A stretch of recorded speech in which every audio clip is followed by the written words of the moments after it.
हे शासनाला कधी कळलं पाहिजे. आणि त्यामुळे प्रत्येक गोष्टी सीवरच्या बाबतीमध्ये आम्ही काय करतोय हे तुम्ही आता मला प्रश्न विचाराल त्यावेळेला नक्कीच सांगेन आणि ते माझं दायित्व असेल. मी माझं दायित्व शिवसेना भाजप म्हणून आम्ही नाकारत नाही आहे. जे आहे त्या गोष्टीला सामोरं जायला तयार आहोत. आपण आता प्रश्न येऊया. बरेच मुद्दे आलेले आहेत आणि एक ऑफकोर्स फार इंटरेस्टिंग बाब अशी आहे की मंत्रालयाकडनं आपल्याला एक विजन मिळालेलं आहे आणि शहराचं विजन मिळालेलं आहे आणि हे एक असं एकमेव राज्य आहे जिथे नगरपालिकेवर जे राज्य करतात किंवा म्हणजे हु आर इन ऑफिस कर म्हणजे आणि राज्य शासन यांची एक प्रकारची एक जुगलबंदी चालू आहे गेले 17-18 वर्ष आणि आपली निवडणुका 2014 पर्यंत नाही आहेत त्यामुळे 15 वर्षाचा काल. पण आपण आता प्रश्न घेऊ. मालुसकर साहेब तुम्ही जर विचारणार असाल पण प्रत्येकानं मी एक विनंती आहे की प्रश्न संक्षिप्त ठेवावा आणि पॉइंटेड म्हणजे कुणा व्यक्तीला संक्षिप्त ठेवा म्हणजे सगळ्यांना संधी मिळेल.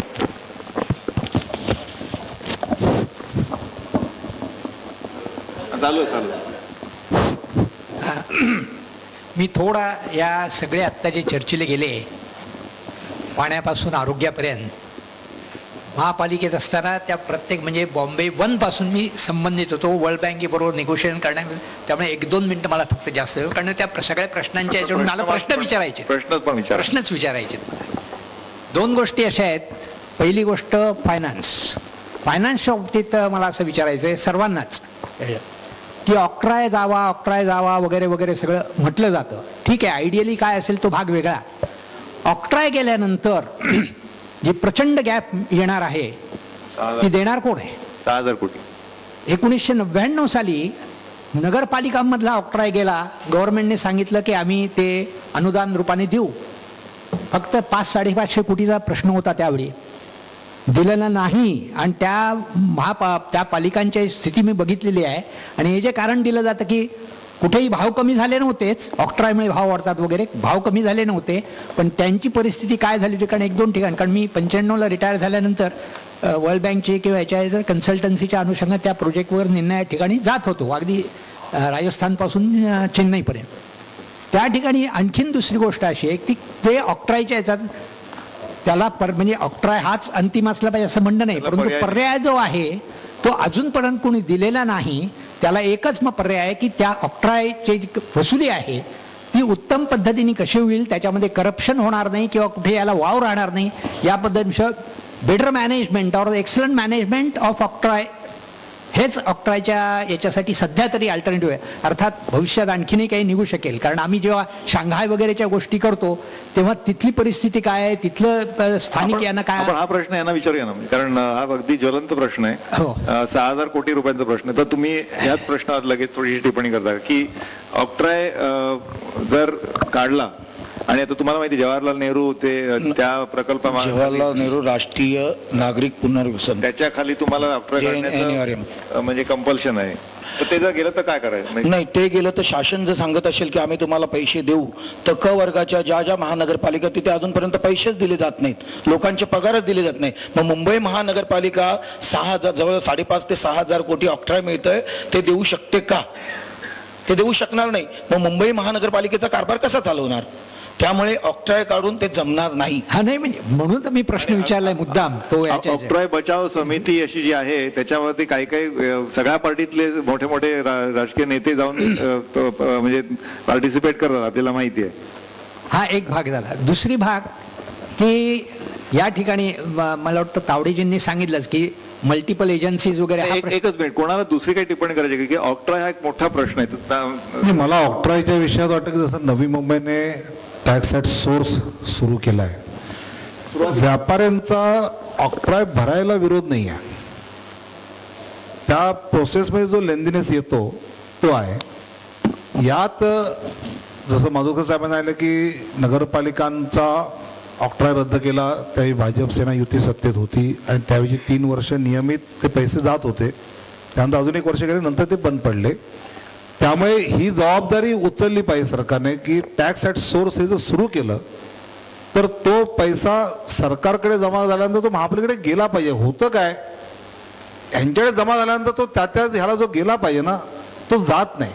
आणि यात political leadership has to put his foot down.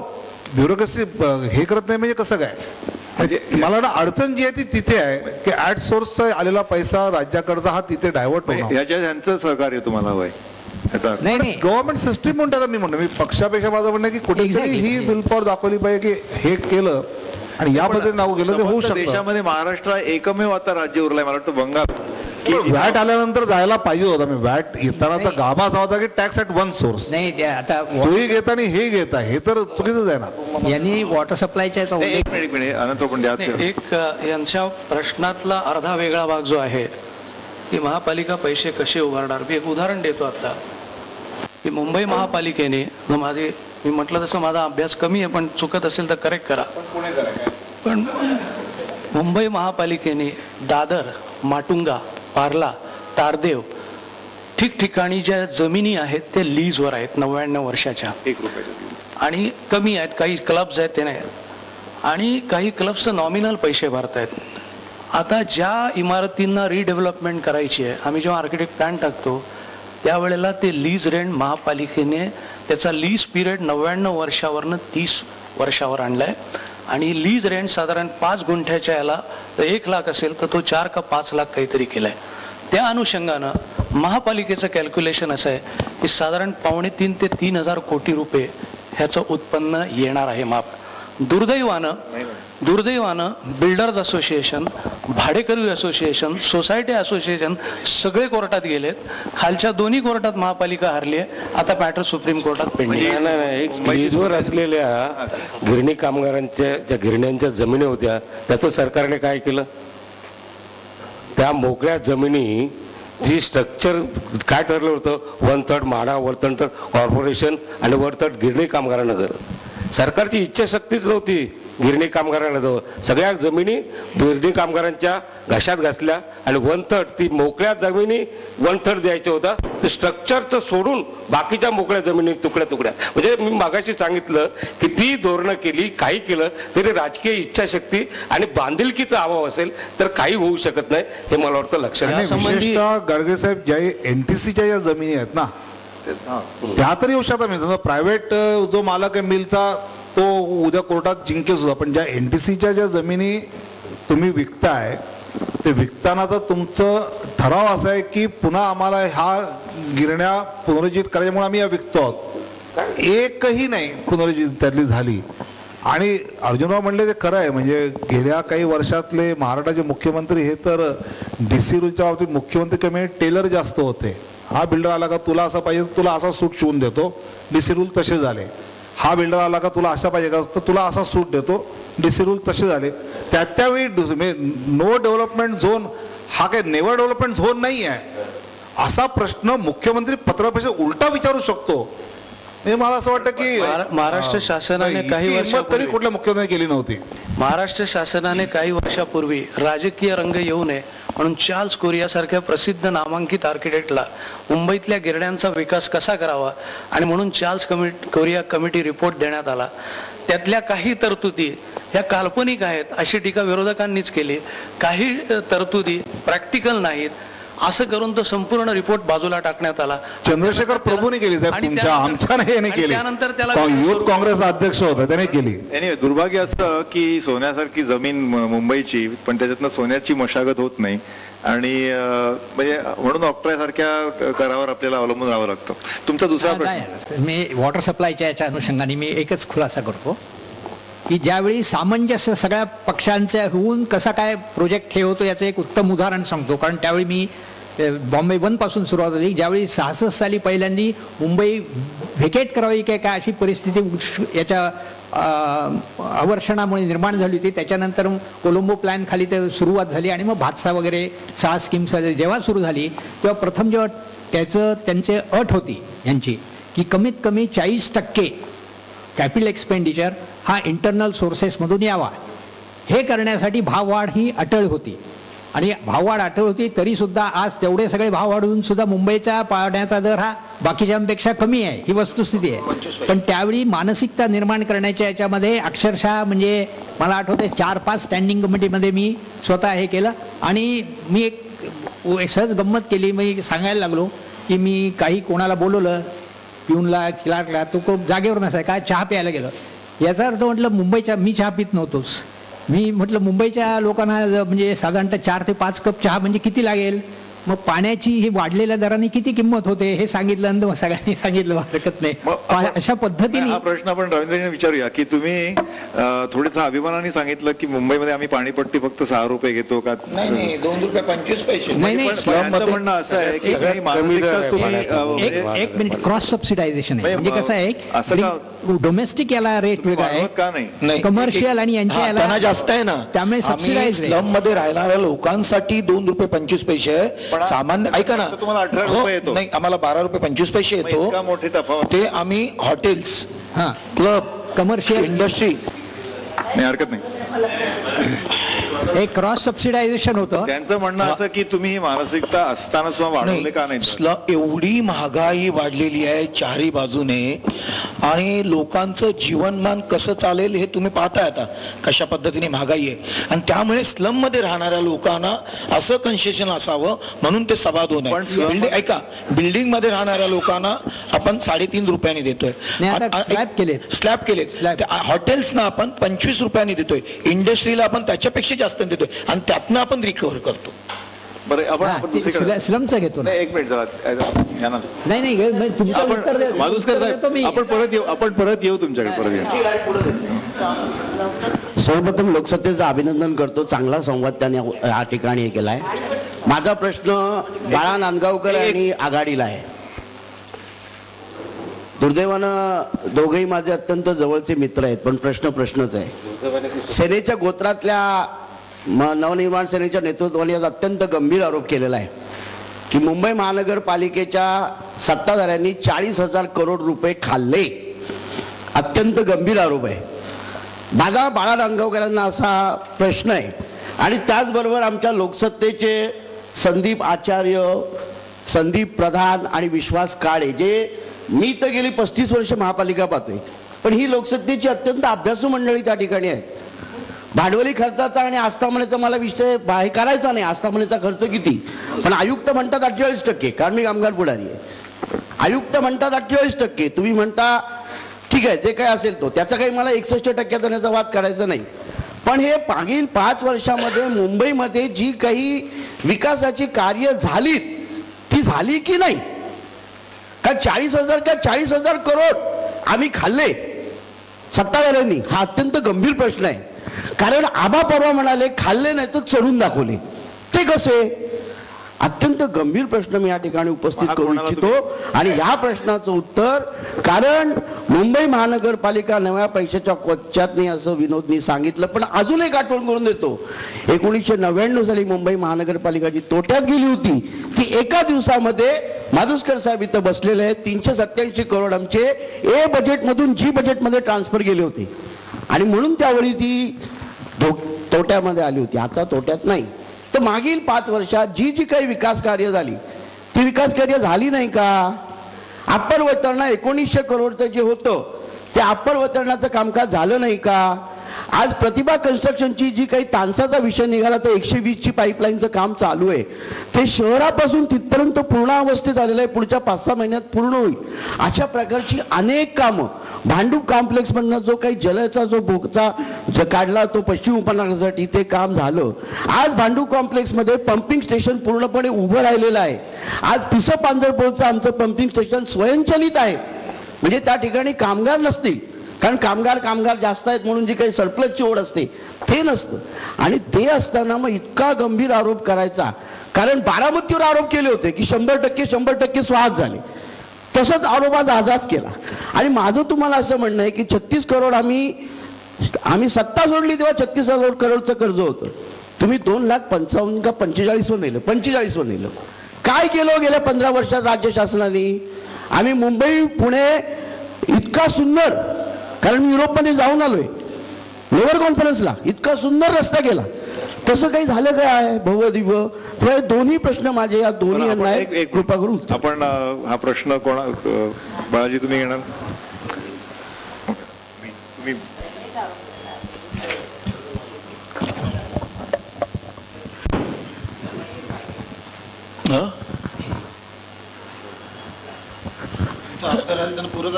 मला असं वाटतं की एकदम संक्षिप्त म्हणजे तुम्ही याच्यावर टिप्पणी करा. म्हणजे आता ह्यांनी नाही, मला असं वाटतं की एकच आरोप झाले तर बेचैन झालेत बिचारे असं मला दिसतंय. अजून खूप आरोप व्हायचे आहेत आणि ते हळूहळू येतीलच. ते काही चर्चेचं झालं तिथे नाही आहे. पण मला असं वाटतं की मी मगाशी म्हणाल्याप्रमाणे गेले 17 वर्ष आपण आहात आणि गेल्या 17 वर्षामध्ये प्रत्येक वर्षाला 21,000 कोटी. त्याच्या अगोदर तर हळूहळू वाढत गेला. अगोदर तर कमी असेल. 17 वर्षापूर्वी कमी असेल. मी होतो की नगरसेवक, तुम्ही नव्हतात म्हणून म्हटलं. त्यामुळे प्रत्येक वर्षाला आपण ज्या बजेटमध्ये प्रोव्हिजन करतो, पाणी पुरवठा, स्वच्छता, रस्ते, मलनिस्सारण, 40,000 कोटीची आपण तरतूद करतो. वापरतो किती? आकडेवारी आहे माझ्याकडे. 20-21,000 कोटी सुद्धा वापरत नाही आपण. या आकडेवारी याच्यात मी उत्तर देऊ का? या ना मी उत्तर देऊ का?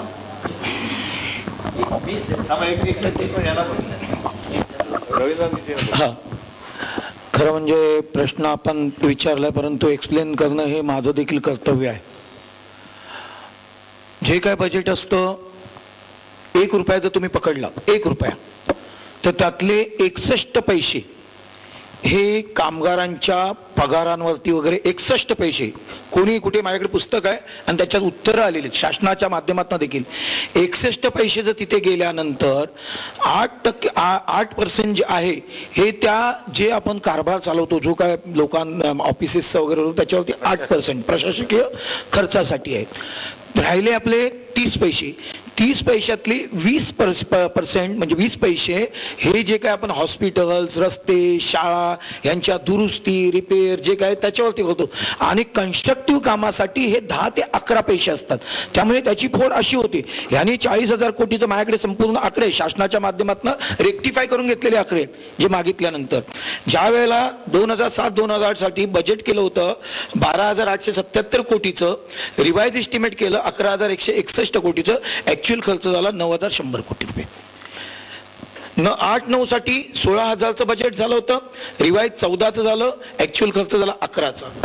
2009 साठी 19चं केलं होतं, रिवाइज 17चं झालं, खर्च झाला 14चा. हा खर्च ज्या वेळेला ऍक्च्युअल होतो त्यांना सांगणं हे गरजेचं आहे. ज्या वेळेला खर्च ऍक्च्युअल होतो तो एका वर्षात एकाचं प्रपोजल झालं. समजा मिडल वैतरणा आला, हा मिडल वैतरणाचा प्रकल्पाला 800 कोटीची असेल तर बजेटमध्ये तो 800 कोटी एकाच वर्षात खर्च होत नाही, तो दुसऱ्या वर्षात मध्ये कमी होऊ शकतं. आणि अशा पद्धतीने त्यांनी जो आरोप केलाय तो बिनबुडाचा आणि खोटा आरोप असा केलेला आहे माझा. कारण शासनाच्या याच्या माध्यमातून मी तो मला अमान्य. एक मिनिट सुलक्षणता, एक रेकॉर्ड स्ट्रेट एवढ्याच दृष्टीने मी बोलतो. तुम्ही संक्षिप्त ठेवा प्रश्न. नाही, ऑनच आहे.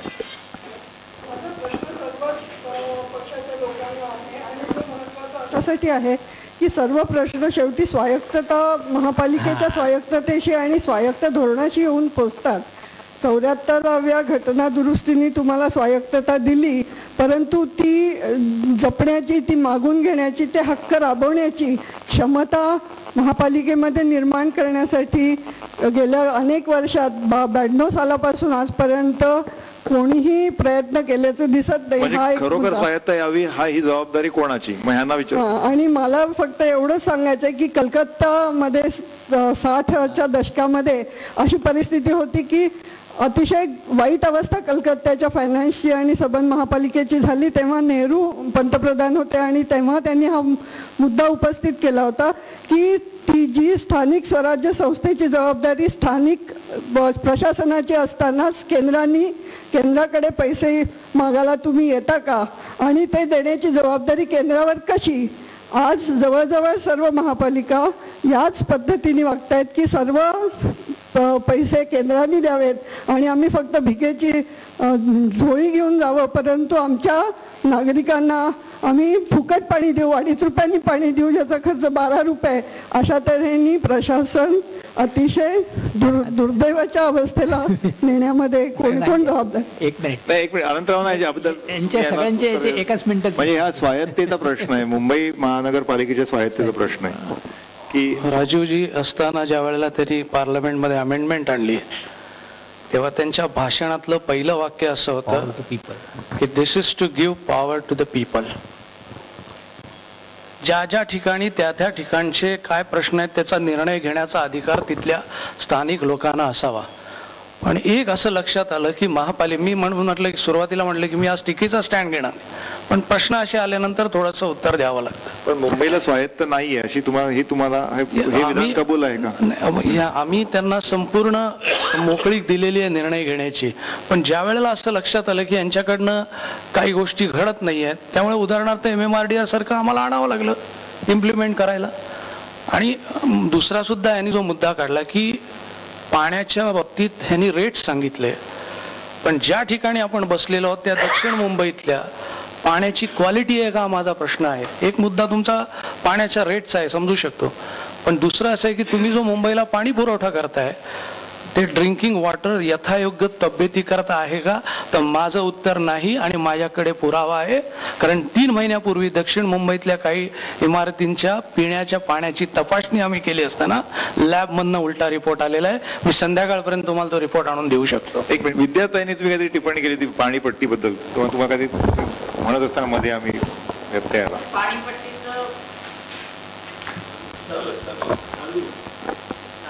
ग्रीन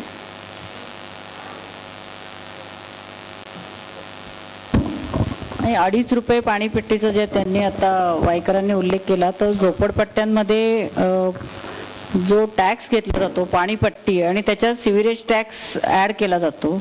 आणि अनेक झोपडपट्ट्या म्हणजे जवळजवळ 40% झोपडपट्ट्यांना सिव्हिरेजची व्यवस्थाच नाही आहे, पण त्यांच्याकडनं पैसे वसूल केले जातात. पण त्यांना ऍक्च्युअल खर्च प्रत्येक कुटुंबाला ₹2.5 कितीतरी पटीने जास्त होत असेल, कारण ते टँकरवर किंवा गुंड लोकल जे पाण्याचं इकडे तर त्यांना पाणी अनेक ठिकाणी पाण्याचे कनेक्शनच नाही आहेत आणि त्यांना ₹5 ₹7 हंडा विकत घ्यायला. परत 2-2 तासची लाईन लावायला लागते तुमच्या बाजू, म्हणजे त्या 2 तासाचं त्यांना ती किंमत पण मोजावीच लागते ना. एखाद्या बाईला समजा 2 तास आपल्याला तुम्हाला नोकरीवर जाता येत नाही, सकाळी लाईन लावायला लागते, ती किंमत कशी तुम्ही मोजणार? नाही, पहिलं तर त्यांनी सांगितलं की क्वालिटीच्या बाबतीमध्ये आपण पाण्यात सांगितलं जे पाणी येतं ते एवढं प्युरिफाय करून येऊन मास्टर बॅलन्सिंग रिझर्वायरला आपण ते ठेवतो आणि त्या मास्टर बॅलन्सिंग रिझर्वायरच्या माध्यमातून आपण तो पाणी पुरवठा करतो. काही ठिकाणी कॉन्टॅमिनेशन झालं, कारण तुमच्या एवढ्या जुन्या इमारती तुम्ही म्हटलं दक्षिण मुंबईमध्ये एवढ्या जुन्या मुंबई आहेत की 100 वर्षापासूनच्या आहेत आणि त्यांची पाईपलाईन देखील अनेक ठिकाणी सडलेली आहे. ती दुरुस्ती कोण करणार? ना म्हाडा करत, राज्य शासन करत, ना तिथले रहिवाशी करत. मग तो दुरुस्ती करण्याचं काम हे तुम्हाला तुमचं करायचं आहे आणि त्याच्यामुळे कॉन्टॅमिनेशन जर होत असेल तर त्यांनी ते दुरुस्त करून घ्याव्या. परंतु आमच्या पाण्याची क्वालिटी ही अत्यंत चांगली आहे, जगामधल्या कुठल्याही देशामध्ये नाही अशा पद्धतीची आहे. दुसरं MMRDAचं त्यांनी सांगितलं की MMRDA ला आणलं. अरे MMRDAचं उत्पन्न काय माहितीये का तुम्हाला? बांद्रा कुर्ला कॉम्प्लेक्सच्या आतमध्ये हवेतला FSI विकायचा, तो पैसा घ्यायचा आणि मुख्यमंत्र्यांच्या माध्यमातून टेंडर काढायचे, कोणी तिथे विचारायला नाही, बघायला नाही, आणि तो पैसा तुम्ही टेंडरला लावायचा. आणता कुठून तुम्ही? काय श्रम करता? आम्ही श्रम करून त्याच्या सुविधा देतोय आणि जेवढी MMRDAची कामं आहेत ही सर्व अर्धवट स्थितीत आहे. जा जोगेश्वरी विक्रोळी लिंक रोडला 150 फुटाचा रोड घेतला, सांगितलं आम्ही 117 कोटीमध्ये करू. आज 117 कोटीचा 234 कोटीवर गेला आणि अर्धवट पडलेला आहे. सांताक्रुज कुर्ला रोड अर्धवट पडलेला आहे. म्हणजे MMRDAची जेवढी कामं, तुम्ही मेट्रो म्हणता ना, मेट्रोचं काम किती अर्धवट झालेलं आहे बघा, आणि अंधेरीकर किती त्रासामध्ये आहेत हे मग कळेल. हवेतला FSI विकून तो पैसा तुम्ही असंच उडवत असाल तर अत्यंत चुकीचं राहणार आहे ते देखील. मला 2 गोष्टी ज्या चर्चेतल्या याच्यात म्हणायचं आहे, तर 74ची घटना दुरुस्ती ज्यातून स्थानिक स्वराज्य संस्थांचे अधिकार देण्याचा त्यातला मुद्दा आहे. मला असं वाटतं की त्यानंतर त्या स्थानिक स्वराज्य संस्थेवर जर आपला पॉलिटिकल अधिकार नसेल तेव्हा मागच्या दाराने सरकारने त्यावेळी काही प्रयत्न केले. MMRDA त्यातला भाग नाही आहे. उदाहरणार्थ 37(1), 37(2) रिझर्वेशन चेंज करण्याचं जे आहे तो म्हणजे सुधार समितीकडे UD अर्बन डेव्हलपमेंट पाठवणार, आम्ही तो एकदा फेटाळला की ते पुन्हा पाठवणार, पुन्हा पेटाळा की ते तिकडे 30 हिअरिंग करून पास करून टाकणार. म्हणजे FSI आणि इन्फ्लक्स वाढवायचा तुम्ही आणि अम्युनिटी द्यायच्या आम्ही. हे त्यातलं जे आहे ना म्हणजे घुसपेट तिथे आहे. ती कुठेतरी मला असं वाटतं की तो अधिकार सरकारला कुठलेही असो आपल्या हातात घेण्याचं कारण नाही. द्यायचं तर नीट त्यांना तुम्ही पूर्ण डेव्हलपमेंट प्लॅन इम्प्लिमेंट करायला द्या. क्रमांक 1. आणि MMRDचा मुद्दा आहे. MMRD हे मुळात आपल्या MMRDची निर्मिती जी आहे ही भारताच्या घटनेमध्ये देशाच्या 4 मेट्रोजमध्ये लंडन फर्स्ट जे आहेत त्या धर्तीवर लंडन शहरावर बोजा वाढू नये म्हणून लंडनच्या आसपासची सबब्स डेव्हलप करण्यासाठी जी ऑथॉरिटी आहे तशा ऑथॉरिटी मुंबई, कलकत्ता, मद्रास आणि या 4 मेट्रोसाठी आपल्या घटनेत त्याचा अंतर्भाव आहे. त्या घटनेतल्या अंतर्भावाच्या अंतर्गत ही त्यातली निर्माण झालेली MMRD आहे. त्यात मुंबईत कामं करण्यासाठी नाही आहे. पार अलिबाग पासून तिथे पालघरपर्यंत त्या भागातली तुम्ही डेव्हलपमेंट करा जेणेकरून मुंबईवर लोड वाढणार नाही.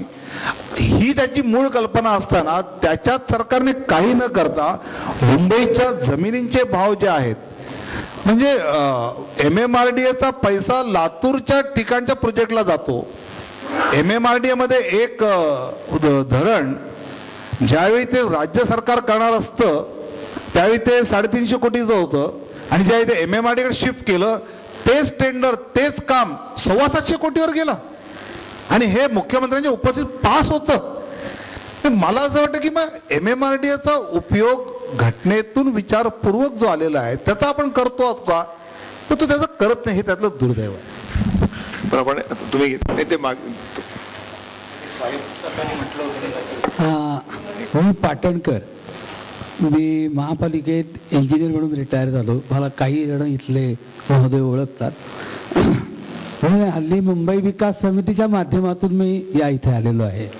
मला वाटतं इथे आता पाण्याबद्दल किंवा इतर ज्या काही चर्चा झाली त्याची पुष्कळ उत्तरं माझ्या मनामध्ये आहेत. पण माझं इथे काम उत्तर हे देणं नाही आहे. तर मला काही प्रश्न विचारायचे आहेत. तर सगळ्यांनाच मला काही प्रश्न विचारायचे आहेत. फक्त पाण्याच्या बाबतीत एकच सांगतो की एकंदर 640 किलोमीटर लेनच्या कन्व्हेन्स सिस्टीम आपल्याकडे आहेत म्हणजे निळ्या धरणातून.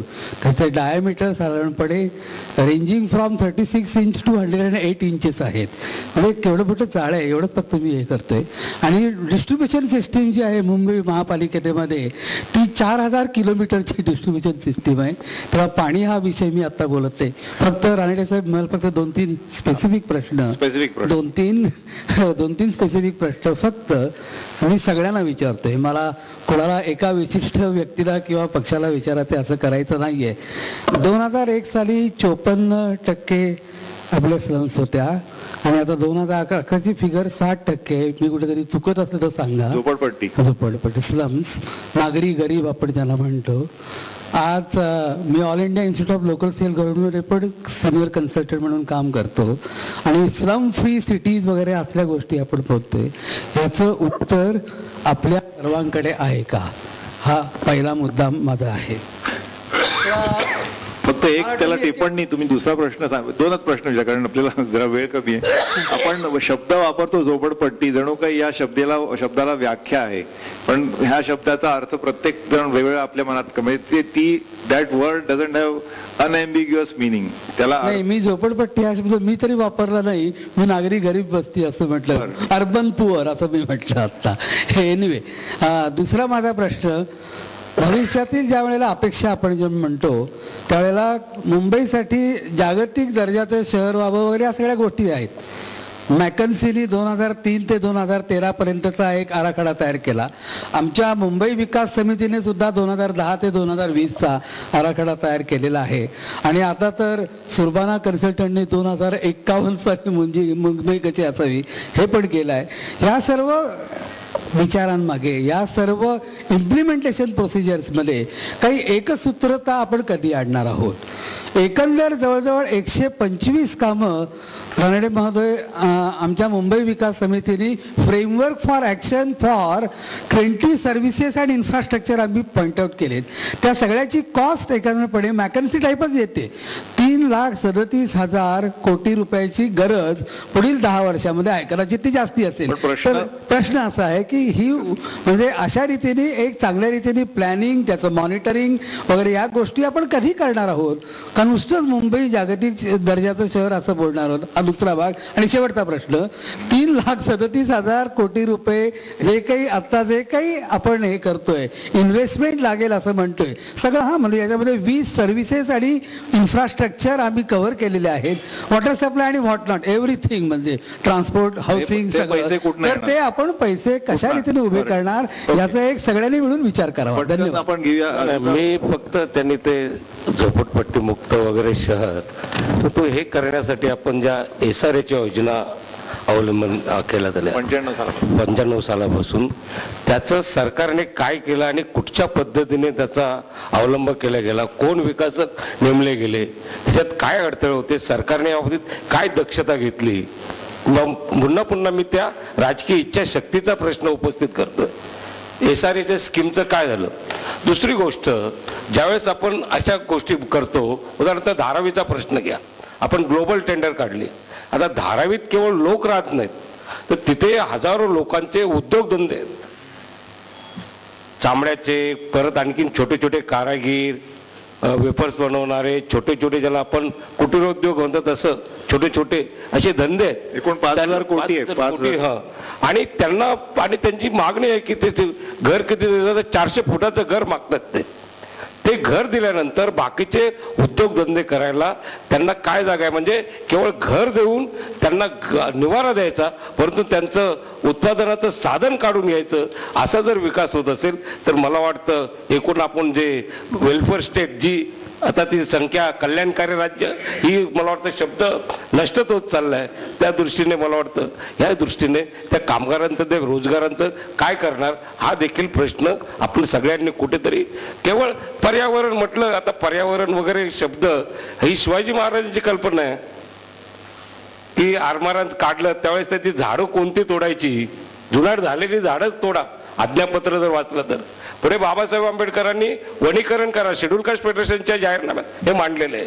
पर्यावरण ही काही गोष्ट नवीन नाही आहे, परंतु पर्यावरणाला केवळ ते प्युअर असं करताना त्याचा मानवी चेहरा असं जसं म्हणतो ग्लोबलायझेशनला, ते संबंध विकासाच्या आड येता कामा नये, किंवा त्या लोकांच्या समूहाच्या ज्यांचे उद्योगधंदे काढलेत त्याच्या आड येता कामा नये, संबंध ज्या सुधारण्यात आहेत याचं आपण कुठेतरी लक्षात. तुम्ही हे झोपडपट्टी मुक्त शहर हे स्वप्नच मुळी म्हणजे इनव्हॅलिड आहे का? नाही, मला मगाशी जे मी म्हणाले की मुंबईतल्या घरांच्या किमती इतक्या प्रचंड वाढलेल्या आहेत की त्यामुळे सर्वसामान्य माणसाला घर घेता येत नाही विकत, आणि त्यामुळे पण त्या किमती जास्त राहण्याच्यात भरात मोठा वेस्टेड इंटरेस्ट आहे ना, त्यामुळे त्यामुळे लोक स्वखुशीने राहत नाही, लोकांना तिथे भाग पडतं. आणि दुसरं महत्वाचं म्हणजे मुंबई शहराचा जो प्रचंड विकास होतोय, म्हणजे ब्रिजेस असतील, रस्ते असतील, मोठे मोठे टॉवर्स असतील, या सगळ्यासाठी मेहनत करणारे किंवा प्रत्यक्षात काम करणारे लोक हे झोपडपट्टीतनंच येतात, कारागीर जे आहेत ते.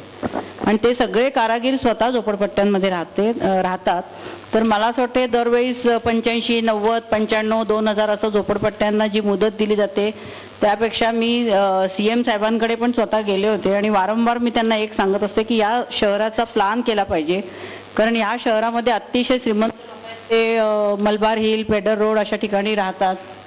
मध्यम वर्ग दादर, बोरिवली इथपर्यंत किंवा इकडे ठाण्यापर्यंत आहे, परंतु ज्या गरिबांच्या वस्त्या आहेत त्या चेंबूर, कुर्ला, धारावी किंवा आमच्या तिथे मालाड विभागात आहे. आणि त्या ठिकाणी सगळे श्रमिक, म्हणजे आपल्या घरी काम करणारी बाईपासून ते मजुरी करणाऱ्यापासून सगळे लोक त्या ठिकाणी राहतात. आणि ती आपल्या शहराची गरज आहे, म्हणजे हे लोक जर नसले तर आपलं घर सुद्धा चालू शकणार नाही. एक दिवस कामाला बाई आली नाही ते आपल्याकडे घरात स्वयंपाक बनत नाही किंवा आपल्या मुलांना शाळेवर कोणी सोडू शकत नाही. तर ही गरज आहे आपल्या शहराची. तेव्हा या शहराचं व्यवस्थित प्लॅन होऊन भाड्यासारखी घरं जर उपलब्ध करून दिली बाहेरून येणाऱ्या लोकांना, तर मला असं वाटतं महिन्याला 500 रुपये, 1000 रुपये अशा जर कमी याच्यामध्ये मोठ्या प्रमाणात जर घरं उपलब्ध करून दिली आणि त्यांना टॉयलेट्स, पाणी अशा या फॅसिलिटीज दिल्या, तर मला असं वाटतं झोपडपट्टीतनं माणूस तिकडे शिफ्ट होईल. परंतु SRA सारखी जी योजना आहे ती फक्त झोपडपट्ट्यांसाठी नाही आहे, तर ती मोठ्या मोठ्या जमिनींचे प्लॉट ज्याच्यावरती झोपडपट्ट्या पूर्ण अशा आडव्या विखुरलेल्या आहेत त्या सगळ्यांना उभ्या व्हर्टिकल हे करून त्याच्यामध्ये लोकांना कोंबडीच्या खुराड्यासारखं राहायला भाग पडतंय. आणि ही सगळीच व्यवस्था अशी आहे की या लोकांना काहीतरी चांगली गरिबांना, कष्टकऱ्यांना, मुंबई शहरामध्ये जे कष्ट करायला लोक येतात त्यांना एक चांगल्या प्रकारे पाणी आणि इतर सुविधा असणारं भाड्याचं घर उपलब्ध करून दिलं पाहिजे. त्याच्यासाठी व्यवस्थित प्लॅनिंग झालं पाहिजे. गरिबांच्या, कष्टकऱ्यांच्या वस्त्यांचा म्हणजे जिथे झोपडपट्ट्या आहे तिथे असा विकास जर केला तर ही समस्या आपण सोडवू शकतो. म्हणजे झोपडपट्टी मुक्त शहर हे म्हणणं खूप सोपं आहे, पण जसं विद्यार्थी म्हणाल्या की ते अवघड आहे की एका मानखुर्द या पट्ट्यात तुम्ही निर्माण करा. समजा पार्ले आहे, पार्ला आहे, अंधेरी आहे, इथला जो middle class, upper middle class आहे त्याच्या घरी येणारी बाई कुठे राहणार? गरज आहे त्या ठिकाणची. ह्याचाच आपण, मी मुंबई हे सर्व्हिस सेक्टर, सर्व्हिस इंडस्ट्रीचं शहर आणि हब होत असताना माझी कल्पना म्हणताना हे की या पद्धतीचं प्लॅनिंग करावं लागेल त्यातलं, की नाही तर एका कोपऱ्यात कुठेतरी आपण अशी लहान घरं बनवा, तिकडून चेंबूरवरनं कोणी बांद्रा वेस्टला बाई येणार नाही कामाला त्यातली. त्यामुळे पूर्ण शहराचं त्याचं उपनगराचं प्लॅनिंग करताना त्या पद्धतीने केलं पाहिजे. त्यामुळे स्लम्स मुक्त म्हणत असताना स्लम मुक्त होईल, पण तिथे काम करणारी जी सर्व्हिस करणारी जी व्यक्ती आहे, बाई आहे, पुरुष आहे, हे यांना तुमचं ही गरजच पाहिजे या शहराची. मग ती गरज कशी पूर्ण करणार त्याचं सुद्धा मला असं वाटतं की प्लॅनिंग करताना विचार नक्की करावा लागेल. एक शेवटचा 2 आता प्रश्न घेऊ आपण. चर्चा आयोजकांचं नक्कीच स्वागत, अभिनंदन. आणि पुढे ही चर्चा केवळ 2 तासामध्ये न संपवता हे मुंबईच्या 1.25 कोटी लोकांसाठीची हिताची आहे. जर का ती अशी गेली तर अनेक चिंतक आणि अभ्यासक आणि कार्यकर्ते याच्यामध्ये निश्चितपणे काही पॉझिटिव्ह सूचना मांडू शकतील ज्या हेल्पफुल होऊ शकतात. माझा प्रश्न जो असा आहे की जो जगाची समस्या आहे, सॉलिड वेस्ट मॅनेजमेंट जे काय आहे त्या जगामध्ये सर्वत्र त्याची अनेक चर्चा होते. आणि आज केंद्र शासन असेल आणि BMC असेल याच्यामध्ये सुद्धा अनेक काही गाईडलाईन्स ह्या दिलेल्या आहेत, परंतु त्या संबंधामध्ये महापालिकेमध्ये जवळजवळ 28% खर्च हा टोटल 35,000 जे काय आमचे एम्प्लॉईज आहेत त्याच्यावरती होतो. त्यामुळे त्या संबंधामध्ये सगळेच जे सत्तेमध्ये आहेत, केंद्रात असोत, महाराष्ट्रात असोत किंवा मुंबईमध्ये असोत, तर या संबंधामध्ये आपण गंभीर होणार आहोत का? आणि आपण जे काय पक्षाचे किंवा जे काय कार्यकर्ते आहोत ते सामान्य जनांना सुद्धा त्या संबंधामध्ये काही एक आपली जबाबदारी असते. या संबंधामध्ये काही गोष्टी जर का पालिका किंवा शासनाने जर का केल्या तर निश्चितपणे त्याचा एक विचार होऊ शकतो. खास करून कचरा रिड्यूस करणं, रिसायकल करणं किंवा रियूज करणं हे म्हणजे काय, आणि त्यासाठी प्रशासन किती खर्च करू शकते, किती लोकांना सामील करू शकते, आमच्या बचत गटापासून जे लोकांना किती इन्व्हॉल्व करू शकते, अशा सारख्या जर गोष्टी जर आपण करू शकलो तर आपण पॉझिटिव्ह आहात. सॉलिड वेस्ट आपण एक फक्त प्रश्न घेऊया, मग शेवटची सगळ्या व्यक्तींना एक शेवटचा प्रश्न आपण नाही एक उत्तर देऊन जाऊया ना. मग ते एक उत्तर तर देऊन दे ना. उदंचन केंद्र नाही, उदंचन नाही, सॉलिड वेस्ट मॅनेजमेंटच्या घेतलेलं आहे, कचऱ्याच्या वरती केलेलं आहे. मुंबईमध्ये प्रत्येक एक मनुष्य 450 ग्राम हा कचरा निर्माण करतो असं सर्व गुणांकाने आलेलं आहे. हा नाही, ज्या वेळेला 5 वर्षापूर्वी आपण 6,000 मेट्रिक टन कचरा हा निर्मिती होता, आज 8,500 मेट्रिक टन कचरा निर्माण होतोय. आपल्या इकडे 4 डम्पिंग ग्राउंड होते, एक गोराईला होता, लोक कोर्टात गेली, गोराईचं आपल्याला लँड फिलिंग करायला लागलं. 42 कोटी आपण त्याच्यावरती खर्च केला. 42 केल्यानंतर त्याच्यामधून आपल्याला गार्डन वगैरे केलं आणि त्याच्यातनं कार्बन क्रेडिट मिळालं. ते 25 कोटी मुंबई महानगरपालिकेला मिळालं आणि प्रत्येक वर्षी ते मिळणार. हे झाल्यानंतर 3 बाजूला आपले डम्पिंग ग्राउंड आहेत, म्हणजे ईस्टर्न सबअबला जे आहेत त्यामध्ये कांजूर असेल, देवनार असेल आणि मुलुंड असेल. आत्तापर्यंत आपण जे कचऱ्यांचे जे ढीग काढतो लोकांकडे, खरं म्हणजे सिव्हिक सेन्स असणं हे प्रामुख्याने महत्वाचं आहे. हे प्रत्येकाने याच्यावरती विचार करणं. मी माझं घर स्वच्छ केलं आणि बाहेर टाकलं, मी माझं घर स्वच्छ केलं आणि नाल्यात टाकलं आणि त्याच्यावरती आपण पुन्हा खर्च करायचं, यासाठी सिव्हिक सेन्स प्रत्येकाला असणं आणि त्याच्यावरती देखील एक चर्चासत्र आहे प्रत्येक विभागांमध्ये होणं हे अत्यंत गरजेचं आहे. हा जो कचरा येतो याच्यासाठी सायंटिफिकरित्या याच्यावरती प्रक्रिया करणं हे अत्यंत गरजेचं होतं आणि त्या दृष्टीने मुंबईच्या महानगरपालिकेमध्ये असे टेंडर काढले गेले, ग्लोबल टेंडर काढले गेले की ज्यांना याच्यामध्ये सहभाग घ्यायचा आहे त्यांनी यावं. पहिलं ज्या वेळेला टेंडर काढलं गेलं त्या टेंडरमध्ये 5,500 कोटीचं आलं. मी त्याला विरोध केला पहिलं की हे जे लँड फिलिंगचं आहे मला सेग्रिगेशन पाहिजे, शासनाकडनं नाही आलं, नाही लँड फिलिंगच पाहिजे. आणि मी तो दप्तरी दाखल केला. त्याच्यानंतर पुन्हा शासनाच्या माध्यमातून आला नाही, जो आणलेला आहे ते बरोबर आहे. आणि 900 कोटी कमी होऊन 5,500 कोटीचा 4,500 कोटीवरती तो प्रकल्प आणला. हे प्रकल्प आणले, कांजूरचा आणला, मुलुंडचा आणला आणि देवनारचा आणला. याच्यासाठी प्रक्रिया JNNURMच्या माध्यमातून पैसे 170 कोटी ते देणार होते. त्यातले 25 कोटी फक्त आपल्याला आता आले. बाकीचा जो काही खर्च आहे तो मुंबई महानगरपालिकेच्या माध्यमातून बेसिक अमेनिटी करण्यासाठी केला. परंतु ज्या परमिशन लागतात शासनाच्या माध्यमातून ती जागा हँडओव्हर करायला लागते त्याला. कारण 25 वर्षाचा हा प्रोजेक्ट आहे. 80 मीटर पर्यंत कचरा गेलेला आहे. अजूनपर्यंत 2 वर्षामध्ये फॉलोअप करून शासनाने अजून परवानग्या नाही दिल्या आहेत. का नाही परवानग्या दिल्या तुम्ही? त्याच्यातनं लिच्छड निर्माण होईल, त्या लिच्छड काढून आपण ती त्यातनं गॅस निर्माण करू, गॅसनं एनर्जी क्रिएट करू, लँड फिलिंग करू, अर्धा पोर्शन कमी होऊन जाईल. तर याच्यावरती शासनाच्या परवानग्या घ्यायला जसं मिडल वेतरणाला 10 वर्ष लागली केंद्र शासनाची आणि इथे राज्याचीच परवानगी घ्यायला 2 वर्ष झाली अजून देत नाही. तर ती कुठे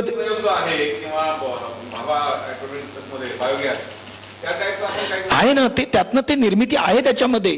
पर्यावरणाचा जो तुम्हाला म्हणताय तो नाही, सर्व केंद्राने परवानगी दिली आहेत, केंद्राने परवानग्या दिल्या आहेत. राज्य शासनाने जो ॲग्रीमेंट करायचंय, ज्याला ती जागा लीजवरती द्यायची आहे त्याच ॲग्रीमेंट करण्यासाठी आतापर्यंत परवानग्या दिलेल्या आहेत. या पुस्तकात लिहिलेलं आहे. शासनाला जी उत्तरं दिलेली आहेत ते आहेत. त्यामुळे त्यांनी त्या तिन्ही याला परवानग्या द्याव्या. म्हणजे राज्य शासन मला एक मूलभूत हे मांडायचं की आता आपण सगळे ज्या वेळेला फ्युचर प्लॅनिंग वगैरे आपण म्हणतोय आणि आपण ते म्हणताना मुंबई कुठंतरी मुलुंडपर्यंत किंवा दहिसरपर्यंत आहे. मला असं वाटतं की आपण त्या जर पॅरामीटर्स घेतले आणि जर प्लॅन केलं तर निश्चितपणे we are heading towards a failure. कारण मुंबई आज कसाऱ्यापर्यंत आहे, कर्जतपर्यंत आहे, विरारपर्यंत आहे आणि इकडे पनवेलपर्यंत आहे. फ्लोटिंग पॉप्युलेशन तिकडचं साधारणपणे 40 लाखापर्यंत फ्लोटिंग पॉप्युलेशन आहे. And these people are depend on मुंबईचं जे काही इन्फ्रास्ट्रक्चर आहे त्याच्यावर अवलंबून आहे. ट्रान्सपोर्ट जर कर्जत कसाऱ्यानं लोक येणार असतील, how can you improve the transport by taking in to consideration फक्त मुंबई दहिसर पर्यंत. आणि म्हणून मला म्हणायचंय मुंबईचा प्लॅन करताना इंग्रजांनी पनवेल पर्यंत केलं होतं रेल्वे, किंवा कोकण रेल्वेचं पण त्यांनी हे केलं होतं. आपण फक्त आजही आतापर्यंत सायनपर्यंत केलं आणि आज मुलुंड आणि दहिसर पर्यंत करतोय. आय थिंक आणि याच्यामध्ये राज्य शासन आलं आणि राज्य शासनाचा मला वाटतं मोठा सहभाग असणार आहे त्याच्यामध्ये. आणि म्हणून मला असं वाटतं की ते प्लॅनिंग अशा प्रकारे प्लॅन झालं पाहिजे असं मला वाटतं. आणि आर्किटेक्ट आहे तिथं. दुसरं एक इंटिग्रेटेड प्लॅनिंग आणि त्याच्यामध्ये सॉलिड वेस्ट मॅनेजमेंट आलं. कारण प्रत्येक कचरा जो आहे तो आपण फक्त वेशीवर टाकतोय. मुंबईचा वेश संपली, मग तिकडचा कचरा पुढच्या वेशीवर, तिकडचा कचरा पुढच्या वेशीवर. हे राज्य शासनाची मला वाटतं जबाबदारी आहे. दुसरं एक असं नाही, पुण्यातली समस्या आहे म्हणजे ती. तर दुसरं एक असं म्हणजे गाडगीळचं मगाशी म्हणाले की कॉलिशन गव्हर्नमेंट बद्दल.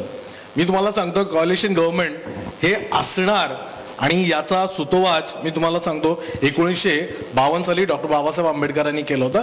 देर are going to be the coalition government. आणि ज्या वेळेला हे नाकारतायत दे आर फेल्युअर. त्यांना कॉलिशन गव्हर्नमेंट चालवता येत नाही म्हणून ते म्हणतात की कॉलिशन गव्हर्नमेंटचे प्रॉब्लेम्स आहेत. दिस इज नॉट द केस. पण जगामध्ये कॉलिशन गव्हर्नमेंट फार चांगल्या रीतीने चालवले जातात. आपलं फेल्युअरला ते कुठेतरी लोकांच्या माथी मारणं हे चूक आहे कुठेतरी असं मला वाटतं. थँक्यू.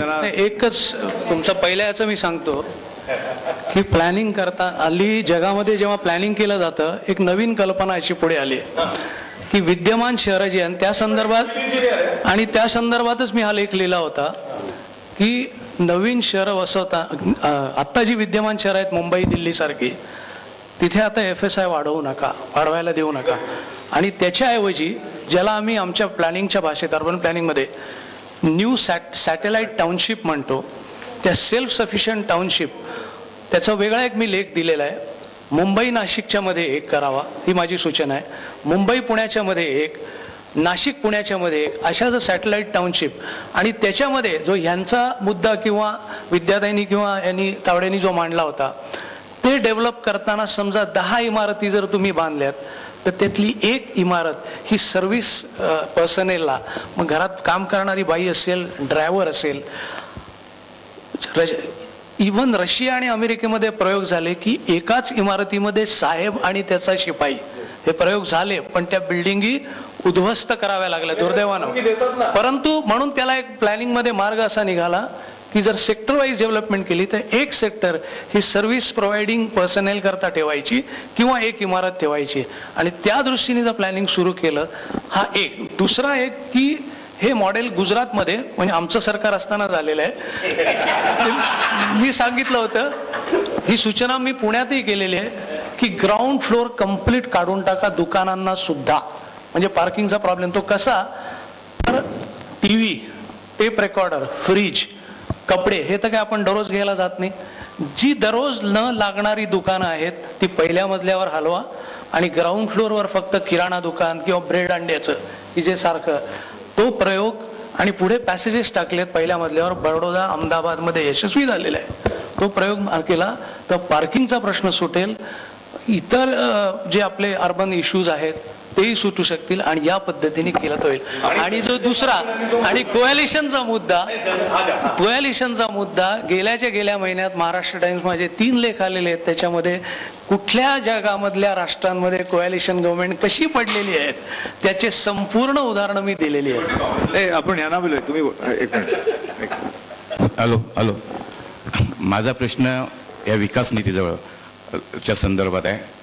मुंबई शहरात जसं या सगळ्यांनी म्हणाल कामगारांचं शहर होतं आणि मी या चळवळीत 20 वर्ष काम करतोय, तेव्हा शहराचा जो बदल झाला आहे तो आपण सगळ्यांनी याचा विचार करायला पाहिजे. मुळात असं आहे की शंघाय मुंबई शहराचं बनवायचं, एक IT पार्क शहर बनवायचं ठीक आहे, परंतु हे शहर बनवत असताना जे श्रमिक होते, जे कामगार होते, ज्या तऱ्हेने उद्ध्वस्त झालेले आहेत या शहराच्या ह्या विकास प्रक्रियेत त्याला सामावून घेतलं गेलं नाही. म्हणजे असं आहे की जसं एक IT पार्क शहर होत असताना हा सर्वसामायिक श्रमिक तो श्रमावर आपल्या जगत होता, त्याला ह्या विकास नीतीमध्ये कन्वर्ट करण्यासाठी जे प्रशिक्षण द्यायला पाहिजे होते, त्याचा विचार करायला पाहिजे होता, तो अजिबात झालेला नाही. त्यामुळे ह्या मुंबई शहरामध्ये हा जो कामगार वर्ग हा पूर्णपणे उद्ध्वस्त झालाय. शंघायमध्ये असं झालेलं नाही, शंघायमध्ये याचा विचार केला गेला, पण मुंबई शहरामध्ये त्याचा विचार केला गेला नाही. हे सरकारच्या धोरणाचा हा एक मोठा भाग आहे. आणि दुसरा असा प्रश्न आहे की गिरण्याच्या जमीनच्या संदर्भातला एक प्रश्न असा आहे की तो प्रश्न आज गिरणी कामगारांच्या घराचा प्रश्न ऐरणीवर वाढलेला आहे आणि जे बरीचशी चर्चा या ठिकाणी झालेली आहे.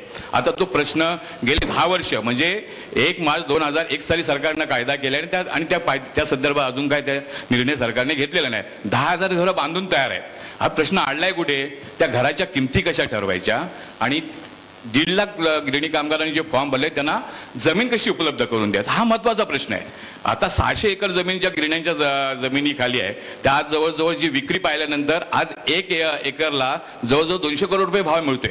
आणि अशा परिस्थितीत 2.5 लाख गिरणी कामगार उद्ध्वस्त झालेले आहे. आपण सर्वजण म्हणतो की या मुंबई शहरात गिरणी कामगारांचं फार मोठं योगदान आहे, त्याच्या श्रमावरतीच गिरणी कामगार आज ठिकाणी गिरणी कामगारांच्या श्रमावरतीच मुंबई शहर उभं राहिलेलं आहे. मग ह्याचा विचार या ठिकाणी करत असताना ह्या जमिनीचा उपयोग गिरणी कामगारांच्या पुनर्वसनासाठी होणं अतिशय महत्वाचं आहे. आणि म्हणून माझा एक प्रश्न या ठिकाणी आहे, आज जवळजवळ हजारो एकर जमीन ULC खाली आहे, ती जमीन जर गिरणी कामगारांचा विचार त्यासाठी होऊ शकेल की नाही, किंवा NTCची जवळजवळ 191 एकर जमीन आहे त्याचा सुद्धा उपयोग होईल की नाही. सरकारने 2 कायदे केले, 91 साली DC रूल केला, या DC रूल अंतर्गत ह्या जमिनीचे 3 भाग केले तेव्हा 200 एकर जागा म्हाडाला मिळणार होती. पण 2003 साली ह्या कायद्यामध्ये बदल केल्यामुळे काय तो बदल केला की टोटल जमिनीच्या पैकी न देता फक्त मोकळ्या जागेचा बनथळ द्यायचा आणि त्याच्यामुळे सगळीच्या सगळी जमीन ही बिल्डरांच्या घशात गेली. हा सरकारच्या धोरणाचा फार मोठा इफेक्ट आहे आणि त्यामुळे आज गिरणी कामगारांच्या वाट्याला जमीन फक्त 25 एकर आली. याचा कुठेतरी एक उपयोग करून गिरणी कामगाराला 1.5 लाख गिरणी कामगारांनी जे अर्ज भरले त्यांना ती सगळ्यांना घरं मिळाली पाहिजेत. आणि ज्या घराच्या किमती आहेत त्या संदर्भात मी एवढंच म्हणतो की त्या किमती कमी करू शकतो कारण टॅक्स आपण या ठिकाणी कमी केला किंवा बिल्डरवरती टॅक्स बसवला, अशा तऱ्हेने सबसिडी दिली तर त्या गिरणी कामगारांच्या घरांची किंमत आपण अत्यल्प करू शकतो आणि तो गिरणी कामगार तो घर घेऊ शकतो. आणि हे सुद्धा फार मोठं एक विकासाचं काम मुंबई शहरामध्ये सर्वसामान्यांना एक हात देण्याचं काम या ठिकाणी होऊ शकेल असं माझं मत आहे. म्हणजे घरांच्या किमतीचा जो विषय तुम्ही काढला होता तो परत तोच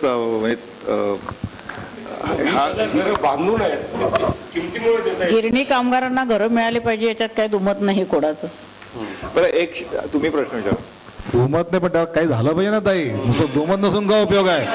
प्रोएक्टिव्ह केलं पाहिजे सरकारने. माहिती आहे अरे वा. नाही म्हणजे सरकार काय म्हणतं ते माहित नाही. सरकारचा पूर्ण प्रयत्न आहे, पण माझ्याकडनं तर पूर्ण आहे की गिरणी कामगारांना घरं मिळाली पाहिजे. मी रिटायर्ड पोलीस अधिकारी आहे. आता जे चर्चा झाली, मी सर्वसामान्य माणसाकडचाच एक प्रश्न विचारतो आणि अनुभव जो मला तोही सांगतो. आपण सांगितलं की 100% लोकांना खर्च जो आहे तो कर्मचाऱ्यांवर होतो. माझा प्रश्न असा आहे की 100%पैकी किती लोक काम करतात? अनुभव असा आहे की 20-30% जास्त लोक काम करत नाहीत. या लोकांना कामाला लावण्यासाठी आपण काय करणार आहेत, हा माझा प्रश्न आहे. एकदम संक्षिप्त, म्हणजे की कार्यक्षमता त्यांची कशी वाढवायची. बरोबर आहे याचं. प्रोडक्टिव्हिटी. हां, खरं म्हणजे हा प्रश्न युनियनने देखील तेवढाच लावून धरला पाहिजे. युनियनचे लीडर इथे आलेले आहेत की लोकांनी जर पगार घेता तर तेवढं काम.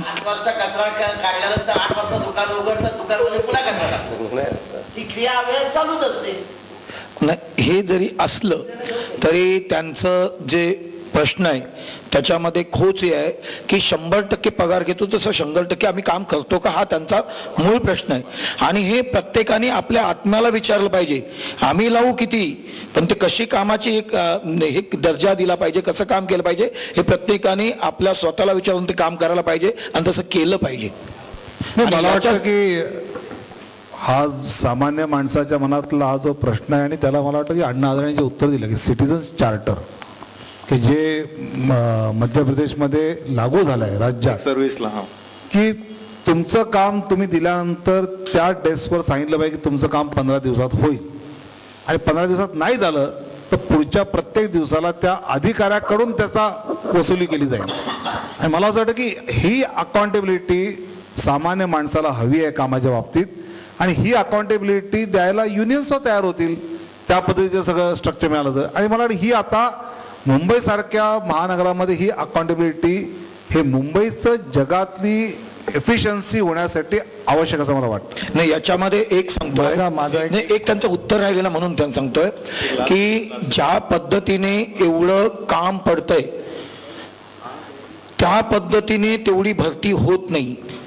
त्याच्यानंतर नागरिक सिविक सेंटर आपण 24ही वार्डला लवकर काम हवं, फास्ट काम हवं यासाठी नागरिक सिविक सेंटर हे देखील आपण त्याच्यामध्ये मला म्हटलं ना काय करायला पाहिजे हे देखील आपण सुरू केलेले आहेत. एक शेवटचा प्रश्न, फक्त माझा प्रश्न अर्जुन डांगळे यांना आहे. माझा प्रश्न नाही, आपण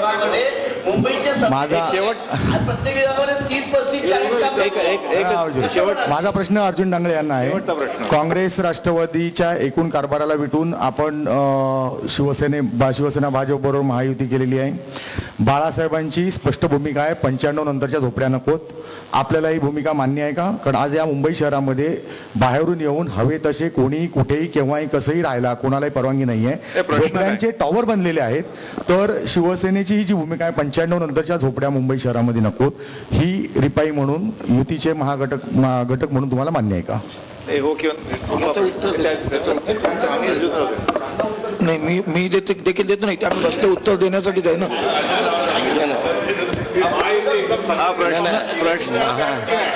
मला वाटतं प्रश्न अर्जुनरावांचा आहे. नाही बरोबर आहे. अनेक प्रश्नावर ही युती जी झालेली आहे एका समान कार्यक्रमावर झालेली आहे आणि तो समान कार्यक्रम आम्ही जो ठरवला पहिल्यांदा की काँग्रेस राष्ट्रवादीच्या राजवटीमध्ये जो महागाई, भ्रष्टाचार आणि दलितावर अत्याचार जे बोकाळलेला आहे त्याच्यावरच्या तो थांबवण्यासाठी आणि त्यांना दोघांना यासाठी सत्ताभ्रष्ट करण्यासाठी एक समान कार्यक्रम घेऊन आम्ही इथे अवतरलोय.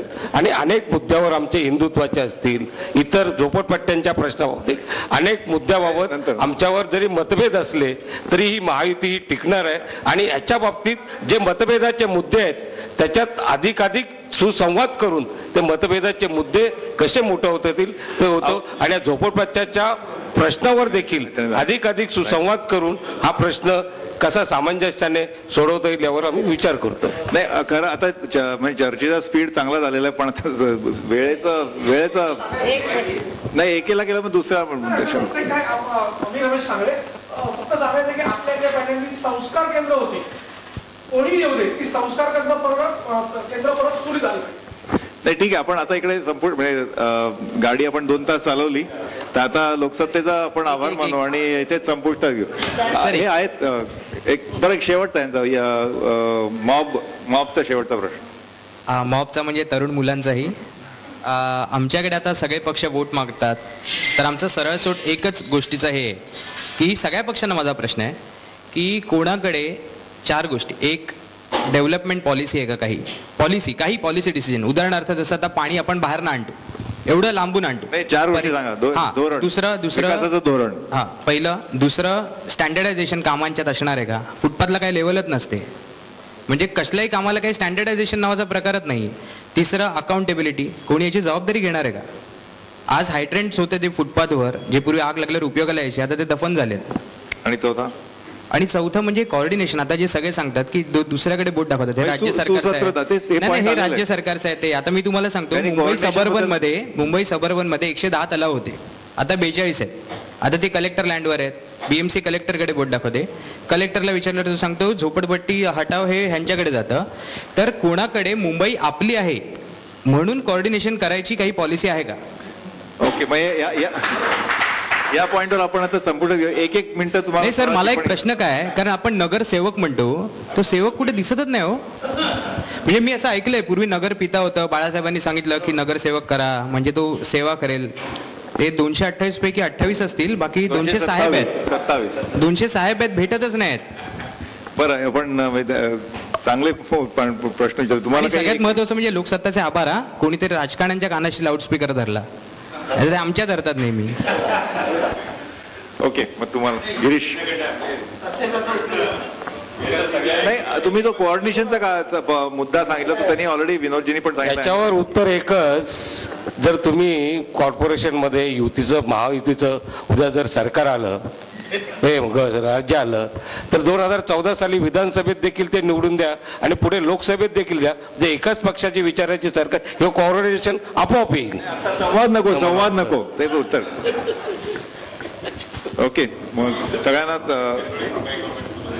नाही सगळे विषय ऍक्च्युली काय. मला फक्त एकच मिनिट पाहिजे की त्यांनी जो प्रश्न विचारला तो छान होता, पण फक्त सत्ताधाऱ्यांनाच जबाबदार करण्यापेक्षा मुंबईची लोकसंख्या इतकी प्रचंड 1,30,00,000 वर आहे आणि 227 वॉर्डची रचना खूप चांगली आहे. फक्त लोकांचा सहभाग जर असला, प्रत्येक वॉर्डामध्ये कुठलं काम झालं, जर गार्डनचं काम झालं नाही, रस्त्याचे झाले नाहीत किंवा आणि काही झाले नाहीत, 2-2 महिने खड्डे तसेच असतात, कामं चालू असतात, पण आपण त्या खड्ड्याच्या बाजूने जातो, पण आपण वॉर्डमध्ये जायची तसदी घेत नाही.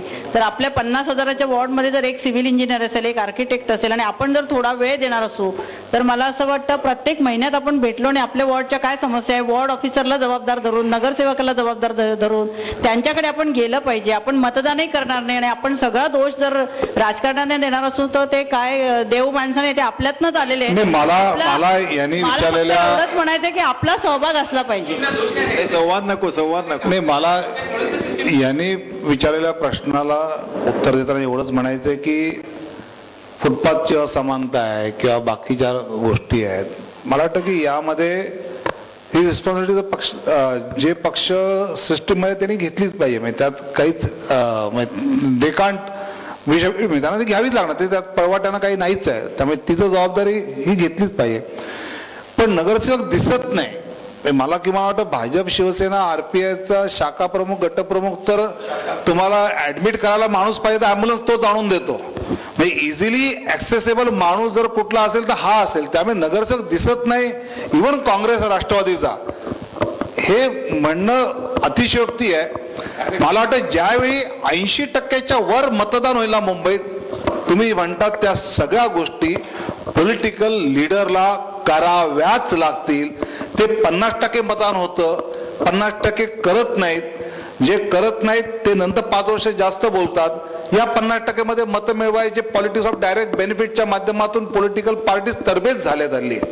आणि त्यामुळे तुमच्या प्रश्नाची जी उत्तरं आहेत ना ती त्यामुळे आहेत. ज्यावेळी आपण मुंबईमध्ये हे घडवून दाखवू की 80% मतदान, आणि मतदान म्हणजे people are concern for the society and city, त्यावेळी तुम्ही म्हणता तो चेंज येईल, हा माझा विश्वास आहे. Thank you thank you. हे फारच मोठा पॉईंट. डेमोक्रेसी की ताली दो हात से बजती है, एक ताली यहाँ पे एक ताली.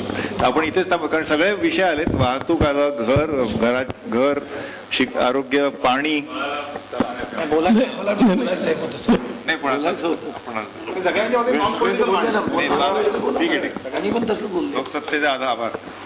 प्रश्न आपल्या मनात अनेक आहेत, वेळ मर्यादित आहे. शेवटचा पण अतिशय महत्वाचा भाग म्हणजे आभार प्रदर्शन.